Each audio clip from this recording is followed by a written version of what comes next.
যুক্তরাষ্ট্রের গবাদি পশু খাতের ওপর নেমে এসেছে এক বড় ধরনের বিপর্যয়। টেক্সাসের একটি বাছুরের শরীরে সন্ধান মিলেছে অত্যন্ত বিপজ্জনক পরজীবী নিউ ওয়ার্ল্ড স্ক্রুওয়ার্মের। স্তন্যপায়ী প্রাণীর উন্মুক্ত ক্ষত ও চামড়ার ডিম পাড়ে কুখ্যাত এই বাচ্চি। এরপর জ্যান্ত ওই প্রাণীটিকে আস্তে আস্তে খায় এই পরজীবী।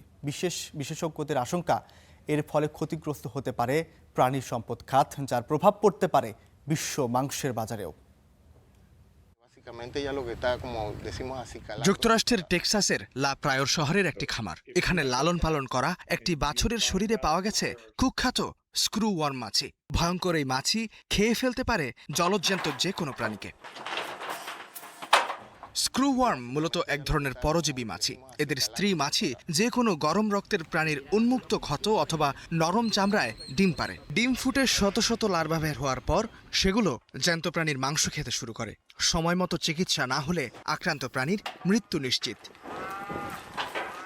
মার্কিন কৃষি বিভাগ সম্প্রতি মেক্সিকো সীমান্ত থেকে ৪৮ কিলোমিটার দূরত্বের খামারটিতে এই কুখ্যাত মাছি শনাক্ত করতে সক্ষম হয়।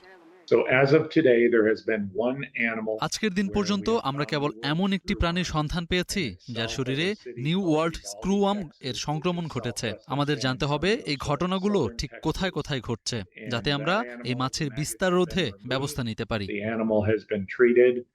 ১ বছর ধরে মেক্সিকোর ভেতর দিয়ে এই প্রকার উপদ্রব উত্তর দিকে এগোচ্ছিল।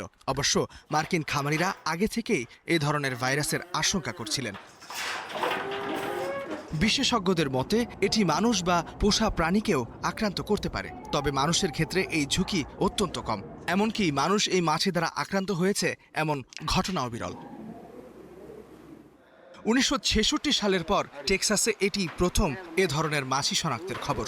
যদিও যুক্তরাষ্ট্র গত কয়েক দশক ধরে কোটি কোটি ডলার ব্যয় করে এই পোকা থেকে দেশকে মুক্ত রাখতে চাইছিল, টেক্সাসে এই ভাইরাসের প্রবেশ সেই পুরো চেষ্টাকে বড় ধরনের ধাক্কা দিয়েছে। ইস্তিহাদুল মাহমুদ, স্টার নিউজ।